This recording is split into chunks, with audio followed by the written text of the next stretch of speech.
D'abord, c'est symbolique de venir à Saint-Benoît parce qu'on répond à l'appel de notre collègue maire Patrice Célie, qu'on avait déjà soutenu lors des événements de janvier 2022. Donc on voit que c'est récurrent, donc c'est normal que les élus se saisissent aussi de cette problématique qui est importante et qu'on vienne aussi travailler pour préparer une séance sans doute plus importante avec le représentant de l'État à La Réunion, le préfet de La Réunion.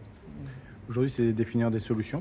Non, aujourd'hui, c'est d'abord travailler pour pouvoir parler d'une même voix, je dirais, devant le représentant de l'État, coordonner notre discours et c'est surtout rappeler à l'État qu'il est nécessaire de rétablir l'ordre républicain, tout simplement, et que nous sommes dans un état de droit et qu'il y a des décisions de justice qui doivent être prises face aux délinquants notamment. Donc je crois que c'est important, mais ce n'est pas tout. Il faut aussi penser à l'accompagnement de ces jeunes désœuvrés. Peut-être aussi replacer les parents devant leurs responsabilités de parents, puisqu'on a un sentiment d'abandon. Quand on a des jeunes de moins de 14 ans qui se trouvent dans la rue la nuit, je pense qu'il y a un problème de parentalité également. Donc il y a un certain nombre de sujets, et ce n'est pas propre à la ville de Saint-Benoît ou au quartier de Bras-Fusil. C'est des problèmes qu'on retrouve dans les cités urbaines, c'est des problèmes qu'on retrouve aussi dans la ruralité. Donc il ne s'agit pas pour nous de stigmatiser une commune ou un quartier, c'est bien montrer que nous sommes tous confrontés à cette montée de violence, je dirais. Il y a eu, vous savez, il y a eu aussi des violences faites aux élus.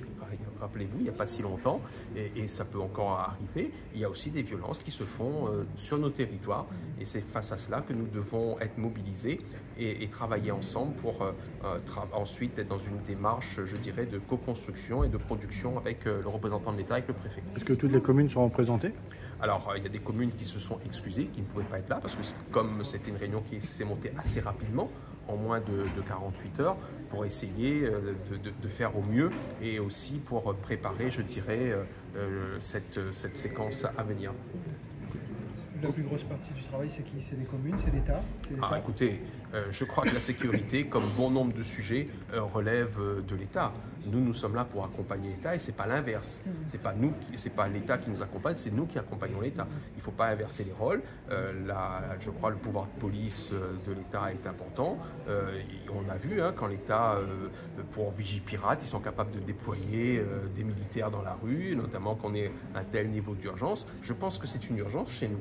Donc on pense que l'État peut aussi déployer plus rapidement certains effets d'annonce également, notamment par exemple la création de la gendarmerie sur Bras-Fusil.